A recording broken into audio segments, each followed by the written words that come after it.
Hey, John Kavakis here with another edition of My Take. And today we're going to spend some time with Simon Elford of Brooklin. Simon's going to give us a recap of how 2025 was, which was a fantastic year for Brooklin, and give us some exciting news about 2026. Let's see what he has to say. Well, Simon, it's been a while since we talked to each other. It's good to see you. Yeah, good to see you, John. Happy New Year. Happy New Year, brother. Happy New Year. Look, I don't want to take a lot of your time, but I do want to talk a little bit about what you thought the highlights of 2025 were, and then maybe we'll talk a little bit about what's coming for 2026. I know there are a lot of people that are eager to hear our plans, Yeah. and I know you've got a lot coming. So tell me about 2025. So it was a good year overall. I mean, I think we had a bit of a tricky start with some changes at SMTS, which once again caused a little bit of a delay.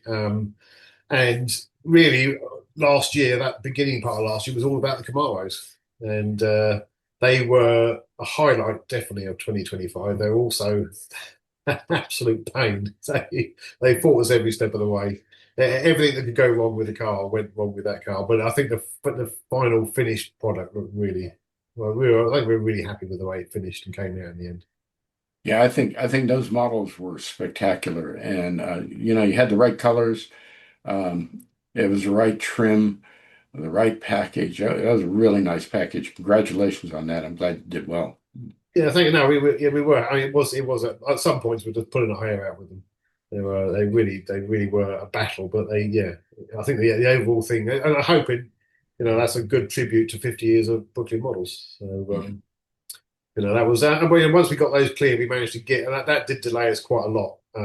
We did manage to get back into building some more cars and releasing some new stuff. And I think the launch of Lansdowne again really last year really took off with But quite a few new models from them. yeah, let's talk about that for just a second. You have managed to hold the prices on these new lands down to what I think is an incredible value for a white metal model. And we've talked frequently about how labor intensive white metal Yeah. models are compared to a lot of the other formats that are out there. But you're attracting a little bit of a new collector with the Lansdowns, aren't you? Yeah, no, definitely. Obviously we've moved with the Lansdowne we've done with the Montego and the Metro. That's moved the range into the early 80s, or mid 80s really. So that's certainly the collector we're seeing is a lot younger. We're seeing collectors 40s, 50s, and we're seeing a lot of new collectors that have never bought from us before. So that's really interesting and really good for us as well. So the margins are really tight on that car. Really tight. We've had to try and keep the price as keen as we possibly can. But we have lots of options with those British cars, and we sell kits of those as well. We will sell kits of those as well. So in the future, they'll once we've done the production run of built models, they'll go into kit sales. So have kit sales been strong? Yeah, we're about to launch the Montego into kit form, and we're about to launch, and well, probably a couple of months' time, we'll start doing the Metros. But the Maestro that came before, which was done under SMTS, the kit sales on that have been really strong. Yeah, really good, and that makes it a viable project. Yeah, I think that's really important, Simon, because the health of the hobby is going to depend on bringing new people into it and making them Yeah. aware of uh, what it's like to collect white metal models. And you're the only one waving the flag right now, but you're doing a fantastic job with it. Thank you. Yeah, no, we're trying to keep it going definitely as long as possible, and it's just a case of trying to really cherry pick your subjects and making sure you can. We're having to pick subjects so we can get more than one bite of the cherry. So, cars that we can easily change into different versions or different variants is really key. I think that's key when we look at what we've just done for Mo on Elmo models.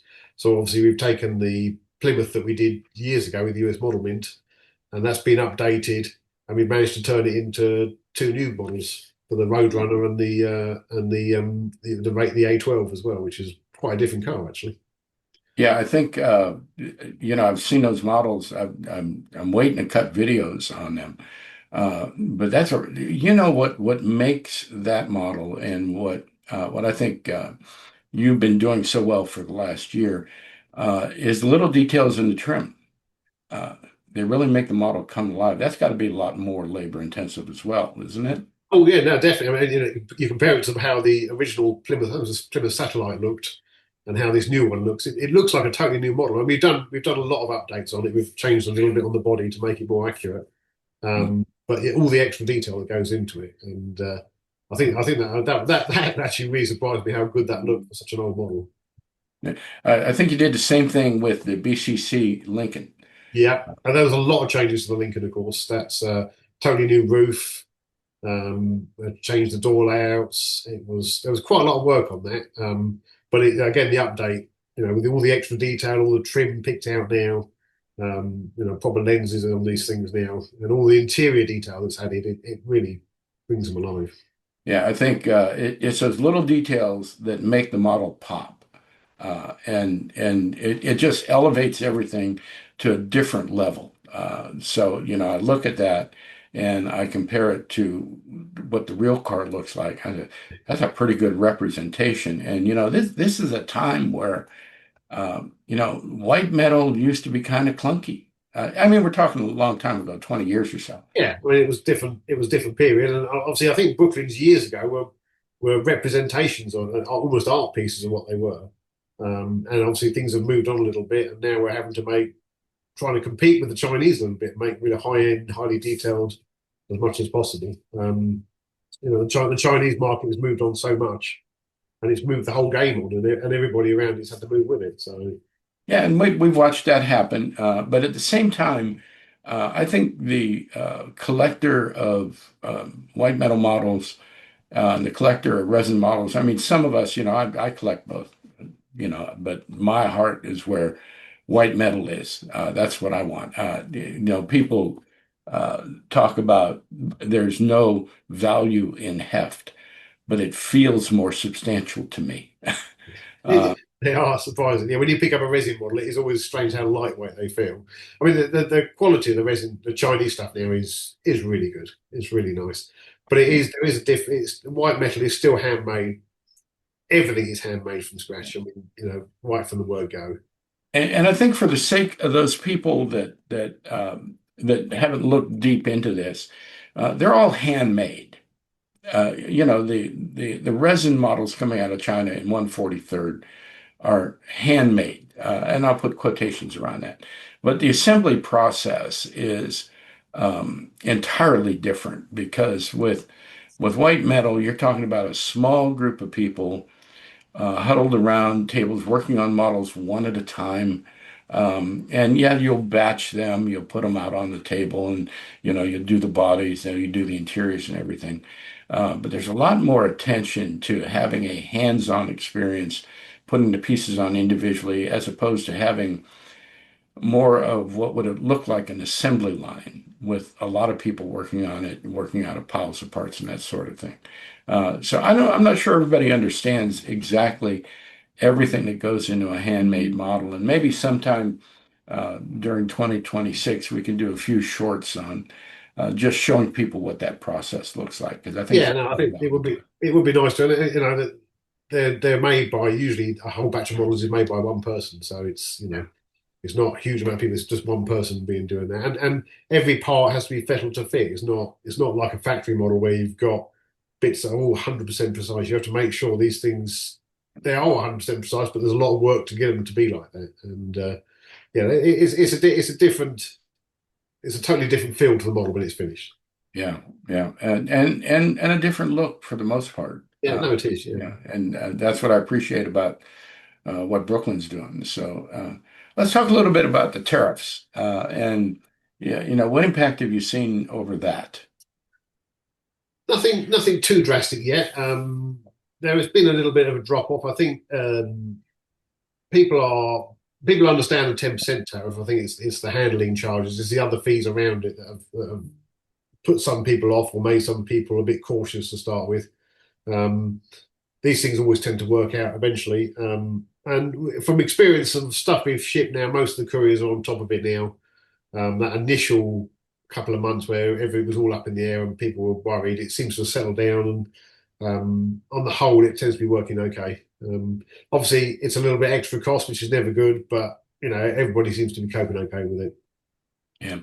Yeah, I think the handling expenses were the big surprise, but that wasn't on your part. That was on the carrier's part. Yeah, yeah, Because it wasn't just I was kind of girded for the tariff, and I paid a couple of high ones. The What I was not ready for was the charge for collecting the tariff, and yeah. that comes from the carrier. They make sure they make their money. That's for I'm sure. not losing any money on that. Yeah. So I've been calling it the 143rd apocalypse because everybody had forecast doom and gloom for the hobby over these tariffs. But I think in the final analysis, we're collectors. We're driven by something other than small obstacles like tariffs. Yeah, And we just need time to adjust from time to time. And maybe that's happening. I know the last shipment I got from you guys, I only paid 10%. yeah. And now, and I've been dealing with Mo uh, on his Roadrunners, and that was when I found out that if they're sending it via Royal Mail, it has to be collected up front. It does. Yeah, we have to pay that. And for the most part, we're taking it on board ourselves. We just suck that up, Uh, and well, that really kind of I know it's a hassle for you. I know it's a hassle for Mo to do that. I get it, but it makes the other end a lot easier. it does. Yeah, make Uh, sure it gets through quicker. Because that's if we ever lose parcels, it always gets lost in customs. yeah. It's always problems there. Either because they haven't contacted the other customer or there's an issue. And nine times out of ten, if I lose a parcel, which luckily doesn't happen too often, it's usually a customs area that gets stuck. Customs, I love it. I sent a model to Germany last September, I think it was, and they disassembled it. Yeah, no, we've had Customs disassembled it. they do have this habit of not repacking them exactly how they went back in either. So Yeah, yeah, nobody cares. Yeah, so yeah, but that's something we've got no control over, and it was fortunate the end user was able to reassemble it without any damage, but that could have been a disaster, and then the carrier is not going to do anything if customs destroys it, and no, so it's not their problem, I suppose. So no, it's fair enough. I'm just Just, glad you have to deal with this more than I do. So. I mean, luckily, we have had some stories, but over the years, it's very small percentage we actually get issues. So 2025, all in all, was a good year. Yeah, overall pretty good in the end. Yeah, we managed to, the changes we made at SMGS have made a big difference to the survivability of the companies and the profitability, which has been excellent. And sales are still really good. I'm really surprised how well sales have done actually. So, the key thing is to keep getting new projects out all the time, new stuff, and that's what we're working on constantly. I love the way you've been issuing the new Lansdowns one after another. And again, I think that's an important part of what you're doing. But I am getting this impression that some of the pressure's off, and the path you're taking forward, that uh, you have become viable when before perhaps you weren't. Yeah, no, I mean before it was, obviously we've had a lot of support and help from our owner, and that's still there. That support is still there for us, but obviously we need to be able to hold our own to some extent, Yeah. and the costs were just outweighing the viability of the company really. So we've had to make some quite drastic changes, but I think you're starting to see the fruit come through now. And I know those changes were hard. Personally, they were hard for everybody. But I'm thankful for the owner who made that commitment to keep the company alive Yeah, no, definitely. Yeah. until it could be profitable again. And I'm glad you're there. Uh, Yeah, I mean, there were some tough times. I mean, but they've sat around and they've supported us every step of the way. So, mm. excellent. Okay, so that takes us into 2026. And I know we've Yeah, been over some of this stuff before, but give us a rundown on what's coming. You send me some pictures. I'll put them up as we talk about them. People can see yeah. the progress is being made. So, 2026, we've got a lot of stuff we've been talking about for a few years, which we're going to try and get through this year. So obviously at the moment I'm spraying Packard Caribbeans, and obviously we've announced this last version of the Packard Caribbean, which is this Polaris Blue over Packard White, and that's coming through right now. So we're going to get straight on with those. Um, Darren has just finished a pattern, and Neil is casting the new Cadillac V16, which is one for the MB Centre, 1932 Cadillac V16 limousine. That's coming through, and that'll be out probably middle of the year time. And we've also I've got here ready to go into the paint shop the Hillman Avenger Tigers. So I know we've been talking about that for a long time, and that's been often delayed for one thing or another. That is there, it's going through, so that'll come out soon as well. And Let, obviously, let, us back up just a second. yeah, Because I've been lobbying for a survivor version of the Cadillac V16.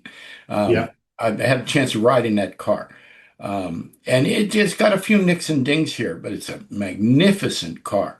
yeah, So I just want to put my vote in again for a limited run of survivor versions of the car the way it sits right now. yeah, no, yeah, yeah. You can talk to it. No, About the owner. yeah. I mean, that's it's looking spectacular. I think it's going to look a really good model. It's quite an imposing car in real life, and the model is a big model, so it's going to look really smart. And you'll be able to display that next to the replica of the V16 engine. Exactly, Yeah. exactly. Yeah, and we still have a few of those as well. So yeah, that'll you can buy both together. Be very nice. Um, and so yeah, Hillman Avengers coming out. We have got to do Mr. Bulgary's Camaro from the garage. So we did all the Camaros last year. Mr. Bulgari has a 68, 69 Camaro, which he bought from new. It's in Rome. That one comes with the standard bonnet, his car, and it has no stripes, and it's in Daytona yellow. So we will be doing that car as it's seen in the MB Centre. His particular car now has had a lot of updates, and we might include some of those on the model as well. Are you planning to do other color variations on the Camaro someday? Yeah, possibly, and yeah, probably not other color variations, but other different specifications. Obviously, we've done the Z28, but we could do the SS quite easily. And when we did the pattern, we made some additions that would do the different variants. So obviously, the SS, you've got the blank grill at the front without the headlights in. Well, they're hidden, Yeah. aren't they? Different bonnets and that. So we've done all those bits and pieces, so we can do the different variants. But the first to be will be Mr. Bulgary's Camaro as it's seen in the MB Centre. Um, and obviously we've got the hot rod, which we've been Wow. trialing. I know you've had it in the States to show off. Yeah. So Darren has just made a few changes to that because there were a few comments from customers about tyre sizes and the front grille not being quite right. So we've done those changes. The wheel's just been finished now and the tyre. And that one will come through fairly soon as well. So that's another one. Wow. And then, of course, we've got the club model for this year, which will be announced soon by the club. We're looking to do something again with Mo again this year for Elmo models. I'll tell you, Mo's been hitting them out of the park, hasn't he? Yeah, no, and we've got a couple of options this year, so I don't know exactly which way he's going to go, but there'll be something new for Elmo. And we've got What do you, we've got a couple of new releases coming in Lansdowne as well, so we'll have them coming up. can you tell us what they are? So we're going to do an MG Maestro. So we'd already done the standard Maestro. We'll do the MG version of that, and we're also looking at doing an MG version of the Montego. So just sporty versions of the standard cars. And there are a couple of other potential new releases for Lansdowne. I'm not sure they're going to come next year. It's probably more like in 2027. So I imagine there's also some projects you can't talk about. Yeah, we've got a new release coming for the MB Centre, which we're just about to start. We haven't started yet. We're just about to start that, and that's going to be a surprise later on in the Oh, year. how exciting! So yeah, no, not much more. I can't say much more about that at the moment, but it's as soon as we can, I will get some information out on that one. Fantastic. So it looks like 2026 is looking up. It sounds to me like you've got a full schedule. I know I've got a secret or two that you've been working on, and Yeah, I'm oh, sure yeah, there are others. I love the fact that you've been able to kind of leverage these new Lansdowns into something of a new collector area. But the thing that I was really impressed by, when you did the Metro, there was this demand for an MG version, and here it is. Yeah. No, Yeah, as I said before, the thing we're trying to do is we got to pick subjects that have got more than one bite of the cherry. So yeah, when I do an initial pattern, I can look at what other versions are available, and I can get them in early on, and I can then work them in, and then keep them back for later on. It just helps later on when we're trying to make things viable. fantastic, fantastic. I think you're doing a great job, man. I'm excited. I'm really excited to see things panning out, and I know that you guys are busy. I know that you're probably working long hours. Just know that the product that you're producing is deeply appreciated. I think you're doing a fantastic job. Well, thank you very much. No, the guys will be really pleased to hear that, and Yeah, Darren and Neil do put in the extra time to make yeah. sure these things are And finished up. Chris. And yeah, well, I mean, obviously the guys at SMGS as well, they do help, with the painting and that. At SMGS, we concentrate a lot on planes for a customer in America, and but Chris does the patterns for all the Brooklyns, or initial patterns for all the Brooklyns, and for and for SMGS. So I tell you, I've seen pictures of some of the planes, and I'm not a plane collector, but I've been tempted to buy a few. That Learjet. yeah, Uh, that's the new release just coming. It's just being finished now, actually. Well, that's going to go as I go out this week over to and America. that's a good looking plane. It's, yeah, and so you can see Chris's passion for detail in that. I love it. Yeah. Yeah. And obviously, with the planes, Chris does the 3D work for us, but he also finishes patterns by hand. For Brooklyn, he did the Camaro, which is a totally new 3D pattern. That's then sent to Darren, and Darren does all the handwork to finish it up. Mhm. It's quite nice to let Darren have the Brooklyn cars to finish, because he can add that Brooklyn touch, which is a little bit different to other models. Yeah, yeah, I love that. Yeah. Well, it sounds like things are going great, Simon. I appreciate you taking time out of your day for us. Anything you want to leave us with? You put me on the spot now. Yeah, No, I am. Yes, yes. no, I'm just hoping that we can get a little bit more out this year, bit of a calmer time, and hopefully we can get through some of these projects we've been talking about for a while now, really. So just keep an eye out, and I will try and keep people updated as much as I can. Yeah. And I want to encourage folks to keep an eye on the channel. That's where a lot of the announcements come from. We try to get this out as much as possible on social media. But the one thing I want to leave you with, Simon, is there's some changes coming to our show schedule. And we're working on the possibility of some new venues to add to the great show that Jeff Lane already has in Chicago. Yeah, And you've always been very generous in your support of the shows. We appreciate that. So we'll have some announcements on that coming over the next 4 or 5 weeks or so as well. Keep your eyes open. So, Simon, thank you very much. I hope you have a great day, and I hope the new year goes better than it did last year, knowing that last year was good. yeah. Well, thank you very much, and it's great to talk to everybody, and we'll speak again soon. Okay, thanks. Thanks, John.